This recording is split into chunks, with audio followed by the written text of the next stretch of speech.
উনি একজন candidate WBP interview দিয়ে বেরিয়ে এলেন। আমি জিজ্ঞেস করে নেবো যে আপনার অভিজ্ঞতা কেমন, আপনাকে কি কি জিজ্ঞেস করলো।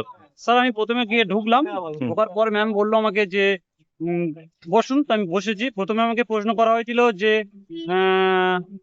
আলেকজান্ডারের গুরুকে, মানে যে একজন বিখ্যাত দার্শনিক। হুম। আমি সেটাকে বলতে পারিনি। তারপরে আমাকে হলদিঘাটের যুদ্ধের কথা জিজ্ঞাসা করা হয়েছিল, আমি সেটাও বলতে পারিনি। হুম। তো তারপরে আমাকে প্রশ্ন করা হয়েছিল সিচুয়েশন বেসড একটা প্রশ্ন হয়েছিল, যে প্রশ্নটা বলা হয়েছিল যে আমাকে একটা প্রত্যন্ত গ্রামে ডিউটি দেওয়া হবে। ডিউটিতে 30-35 জন আমাকে মারতে আসছে, আমি সেই সময় কি করব, এই প্রশ্নটা করেছিল। আর আমার এছাড়া আমাকে অন্য কোনো প্রশ্ন হয়নি। আচ্ছা আচ্ছা। আর আপনাকে মানে আউট অফ মানে সিচুয়েশন বেস একটা জিজ্ঞেস করলো, আর জিকে থেকে যেগুলো জিজ্ঞেস করেছে এইটা বাদে আর কিছু জিজ্ঞেস না করেছে? না, আমাকে টোটাল 4টে প্রশ্নই করেছে। মানে 4টে প্রশ্নের মধ্যে একটা আমার পরিচয় রয়েছে, তার মধ্যে 3টে প্রশ্ন করেছে। দুটো হিস্ট্রি থেকে প্রশ্ন এসছে, আর একটা হচ্ছে সিচুয়েশন বেসড প্রশ্ন এসছে। এটাই আমার প্রশ্ন হচ্ছে। সিচুয়েশন বেস কি জিজ্ঞেস করেছিল আপনাকে? সিচুয়েশন বেস জিজ্ঞাসা করেছিল যে আমার একটা প্রত্যন্ত গ্রামে ডিউটি পড়েছে, হুম। সেখানে আমার হঠাৎ কোনো 30-40 জন লোক এসে আমাকে মারতে আসছে। হুম। তো আমি সেই সিচুয়েশনে আমি কিভাবে সিচুয়েশনটাকে হ্যান্ডেল হ্যান্ডেল করব। করবেন কি বলেছিলেন আপনি? আমি বলেছি যে আমি প্রথমে শান্তভাবে সেটাকে পরিচয় মানে দেখবো কিভাবে কি হচ্ছে না হচ্ছে, তারপর আমি ঊর্ধ্বতন কর্তৃপক্ষকে ফোন করবো।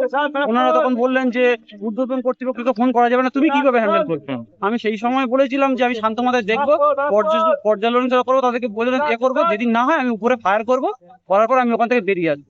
তো ম্যাডাম আমাকে দেখে একটু অন্যরকম ভাবে তাকালো, আমি বুঝতে পারছি না আমি ঠিক উত্তর দিলাম না ভুল উত্তর দিলাম। আচ্ছা, তো এরপরে ম্যাম বললেন ঠিক আছে আপনি আসতে পারেন। তো এই পর্যন্ত আমার ইন্টারভিউ শেষ হয়ে গেছে। ঠিক আছে। ঠিক আছে, আশা করি তোমার সিলেকশন হয়ে যাবে। দেখা যাক কি আর হয়।